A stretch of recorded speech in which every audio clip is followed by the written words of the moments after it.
laundry. The fun and fun-filled adventures of installing a washer and dryer. We had looked at a couple different models of the Splendide. Don't want to say any negative about any brands that are out there. But after we read some of the reviews, we had learned that you couldn't wash the capacities that people were requesting and requiring. So after doing a lot of research, one of the things that Darren was able to find was an avenue that most people don't look at. It was an apartment washer and dryer. Now they're both individual washer and dryer, and we'll take you up and show you how we installed them. The dryer is 110 volt, which works well. It's got a large capacity, and the washer has a large capacity. That was the biggest thing that Michael wanted, was to be able to do our sheets and things of that nature while we had hookups. So as far as the capacity size, you'll see some pictures I actually took of a load that I washed. I'm able to wash a full load of laundry.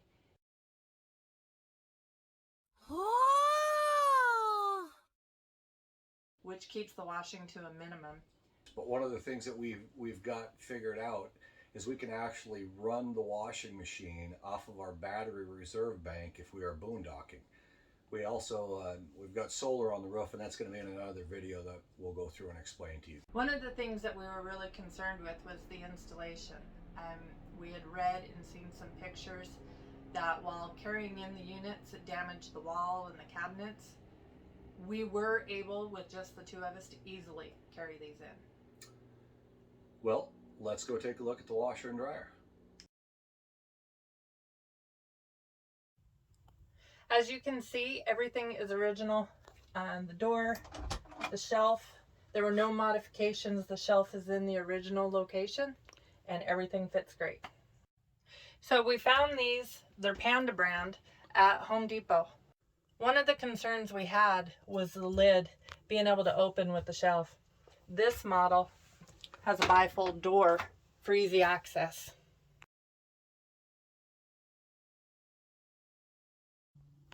Both the washer and dryer have all the controls on the front with easy access. Now I'm going to have Darren explain how we put them in. So this is an external vented dryer. We ended up having to drill a hole through the sidewall. After watching a few videos, everybody suggested going from the inside out in case you hit a stud. Thankfully, we listened to those videos.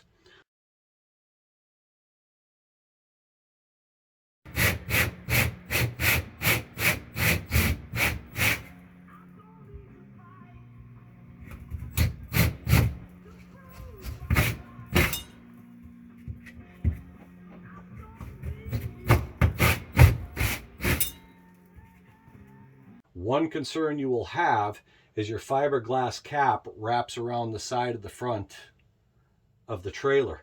There is a decal that says vent here. However, it isn't very, ergonomically in the right place for the dryer vent, so you were getting kinks and such in the hose. So what we ended up doing is we drilled the hole through the side, and we'll show you that on the outside. We had Michael outside monitoring to make sure that I didn't get too close to the cap, and thankfully she was, because we had to move over an extra 1/2 inch from our pilot hole for the hole saw. Good. You might get into the trim. You might get into the rubber seal. Here's where we ended up drilling the hole. You can see how close we are to the front cap on that. That is an actual RV vent. It's not a piece from Home Depot, what have you.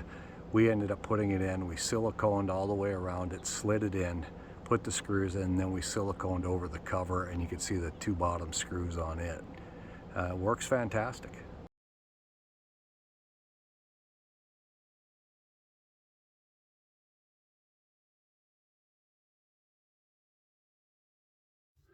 Okay, so for the installation, we ended up doing it twice, and I'll tell you why. We put the washer in first because it's the heaviest item, but we learned the dryer did not fit until we did a little bit of creative thinking, if you will.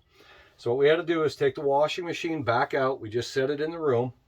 We removed underneath some of the screws, and we left one set of screws in the back so the shelf would hinge down. With the shelf hinged down, I was able to easily slide the dryer in. We lifted the shelf back up to hold it in place, and I ran the screws back into the wall.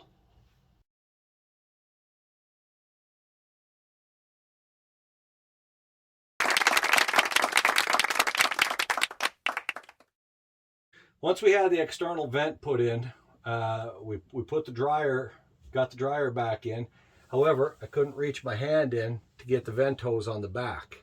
So what I ended up doing in our closet is I drilled a hole back here, which is a 4-inch vent hole, just the same size as what was on the outside wall. Easily could stick my hand through and attach it to the back of the dryer. The dryer's in place, the shelf is bolted back in, the dryer vent is hooked up, everything is connected to the existing outlet that's in the back. Now came the washing machine. The washer hooks up just like any other washer. One thing that we did make sure to do is to anchor the drain hose into the pipe. And we used a little bit of a wire, if you will, to go slightly around the hose and down to the pipe so any back pressure would not spray out.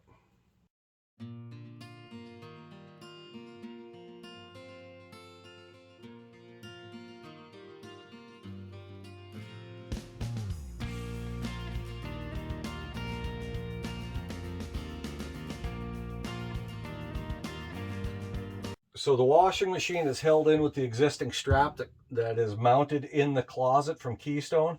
The dryer itself is tight and rigid in the cabinet itself. The door closes, nothing hits, everything is easily accessible. The hot water valves, everything is easily accessible from the front once it's in. So with that being said, I'm going to have Michael explain a couple other things we did. One thing when you're full timing, and if you do a lot of boondocking, you're always looking for a way to make things more efficient and effective for you. One thing we ran into is we would have laundry and not necessarily have the hookups to do it. So we're going to talk about solar in another video, but we do have the washer where it comes off solar. So I got an extension cord rather than plugging it into the back and having to move it all the time, because I can bring this out and plug it into our solar outlet and run the washer off of the solar. It's a little bit of an inconvenience because it's not just touch and go, but doing the cord this way, we have the ability to do our laundry no matter where we are, and if we're boondocking and have empty tanks, laundry gets done. The dryer doesn't run off of solar, which is okay. We purchased a drying rack. It's expandable. It's easily set up, and it will store right in front of your washer, and you can still shut the door so you have everything right there. So just a slight clarification on what Michael said. Technically it doesn't run off solar.